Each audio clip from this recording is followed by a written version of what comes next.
Hey YouTube DJs, this is DJ Advice, also DJ Morrow. Hey, I'm going to be continuing on one of my most talked about.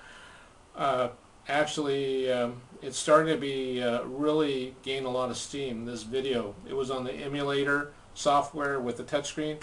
Well, there's a lot of things I did research. I also played detective, and I found a lot of things, good things, and some, things that are just bugs that need to be basically worked out. And in my opinion, there's things why I believe that I would do it differently, and you'll see why. Going back real quick, I'm not going to rant on and try to make this short.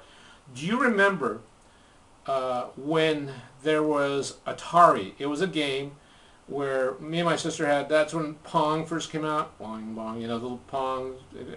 Atari put that out. It was one of the first video games me and my sister had. And I wanted this accessory because I was like adamant I wanted this. It was an accessory. It was a little gun with another game where you would shoot a duck, and you'd have to shoot like 3 ducks, and if you didn't shoot them in a timely manner, this little dog would get up and start laughing at you.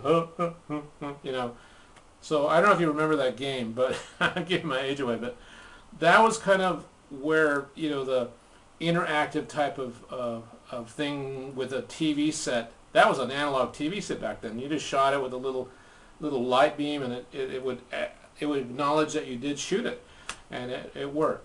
So in a way, that's kind of the beginning of how touchscreen started to develop. It's been around, I'm going to say, and you'll see a video I'm going to show pretty soon, and it was Jeff Hand, and it was this is what I was envisioning with the emulator, which I found out later. Just to clarify this, when I was talking about the emulator, I was talking about LCD, transparent LCD. Well, this is not what you saw, which I believe is Ricardo or Rodrigo, the guy from Argentina. It was a projection screen that actually worked the same way like the Atari. It had different access points, so it was working from behind a projector, but it was working in the same kind of way, kind of technology, that it would, if you would touch this, and it would actually, it would acknowledge that you're touching this part of that screen. But it wasn't a LCD touchscreen. It was a projected screen onto a plane. So just want to clarify that, so there's no misinterpretation. So I'm going to show you this video real quick, and kind of I'm going to let it speak for itself.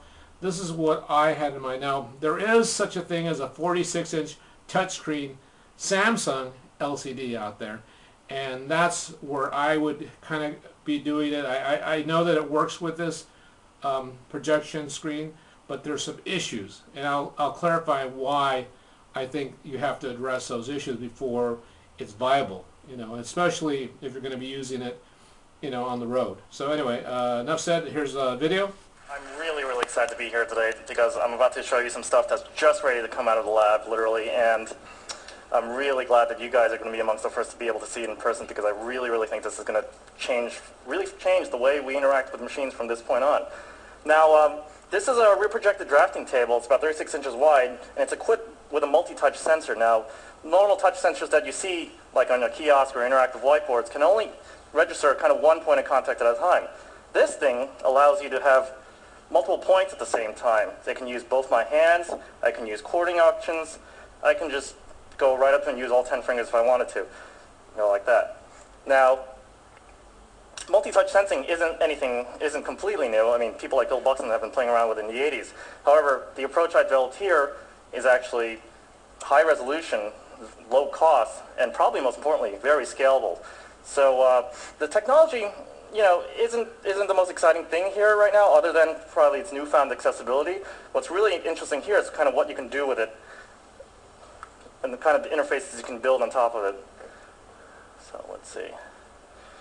So, for instance, we have a lava lamp application here. Now you can see, I can use both of my hands to kind of squeeze together and put the blobs together. I can inject heat into the system here, or I can pull it apart with 2 of my fingers. It's completely intuitive. There's no instruction manual. The interface just kind of disappears.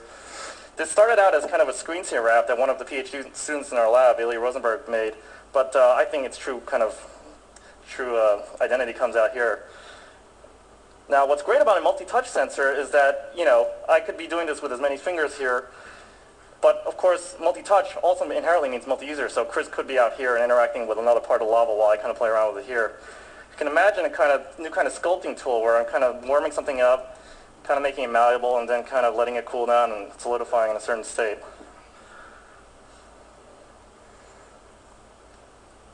Google should have something like this in their lobby.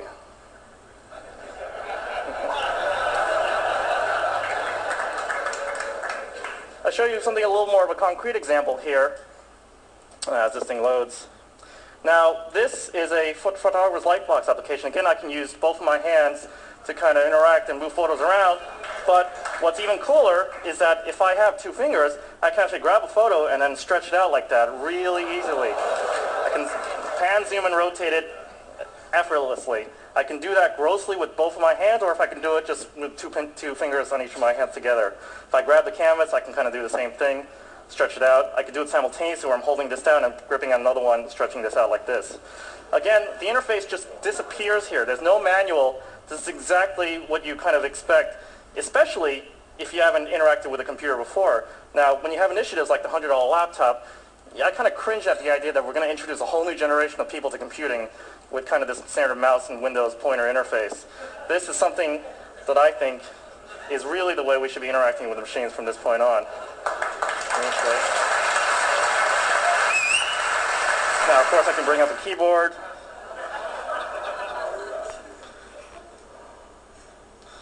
And I can bring that around, put that there. Now, obviously this is kind of a scanning keyboard, but of course I can rescale it to make it work well for my hands.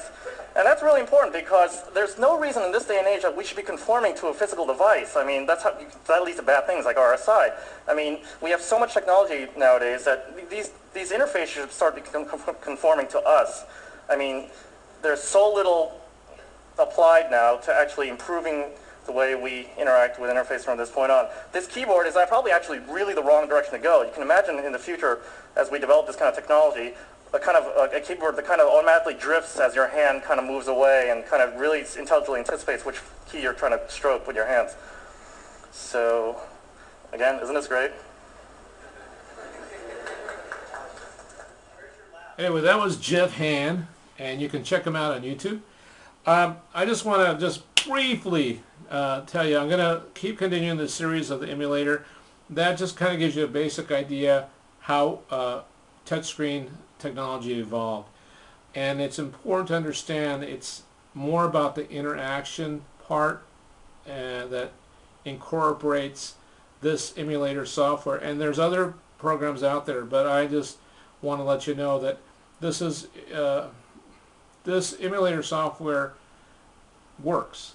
Haven't tried it. I haven't personally tried it. My goal is to acquire it, try it, and apply it.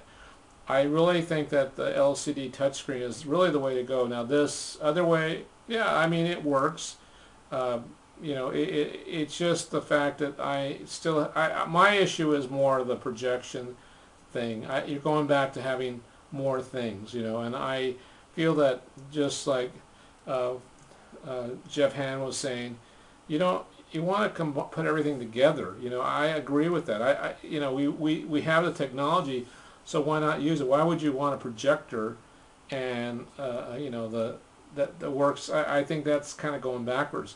That's my personal opinion. But this software does work with PC tablets, touchscreen technology. So it's not saying that you can't not use it only with projection type of touch kind of screen. They're just saying that that's more reasonable, as far as money is concerned, because LCD touchscreen is a lot more expensive. So I just want to put that out there. I'm going to continue the series once again. Just want to thank Stacy Zeman for giving me a shout out as well. And once again, I'm going to say, good gig up, bless, practice, and enjoy. And I'll be posting more videos. Thank you.